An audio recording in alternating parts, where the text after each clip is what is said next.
তুই বিয়ে করেছিস নাকি মেয়েটাকে? কি আর বলবো মা তোমাকে? তোর কোনো ভয় নেই, তুই সত্যি করে বল, বিয়ে করেছিস না কি করেছিস? ওই বিয়ে করব মনে করছিলাম মা একদিন, ঠিক আছে, দিয়ে আর কি করবো, একদিন হঠাৎ করে ওই বিয়ে করেই ফেললাম আর কি। তাহারে মা, তুই সত্যি করে বল তো, আমার ছেলেকে তোকে বিয়ে করেছে? হ্যাঁ মা, আপনার ছেলে আমাকে বিয়ে করেছে। মা, ওকে ঘরে নিয়ে যাও মা, ওকে চাটি খেতে মেতে দাও, ও খাইনি কো কাল থেকে। আরে তা তুই যে বিয়ে করলি, তাহলে ওই বউটা কি করবে তোর? ওকে তো আমি কিছু বলিনি, ওকে খেদিও দিনি, ও থাকুক না। আমি থাকবো না, ও যদি এই বাড়িতে থাকে। না থাকলে তুই গান মারাগা, তুই যদি না থাকিস তোকে কি আমি জোর করে রাখতে পারবো এই বাড়িতে, বল? তুমি সত্যি করে তাহলে ওকে বাড়ি থেকে তাড়াবে না কি, তাই তো? লে বড়া, বিয়ে করেছি, বউকে আমাকে বাড়ি থেকে তাড়াই বড়া, আচ্ছা ঝামেলার কথা বলছিস তুই লেওড়া।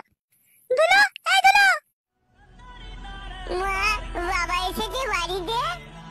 তোর বাবার আমাদের নেই, তোর বাবা পর হয়ে গেছে, চল এই বাড়িতে থাকবো না, আমার সাথে চল। খবরদার, তুই আমার ছেলেকে আমার বাড়ি থেকে নিয়ে যাবি না, যেতে হলে তুই একা যাবো না বাড়ি থেকে। কি বললে তুমি? ছেলেটা তোমার, আর ছেলেটা বুঝি আমার নয়? তোর ছেলে হলে কি হবে, খয়ে পড়ে তো আমি মানুষ করেছি ওকে। তুমি ওকে মানুষ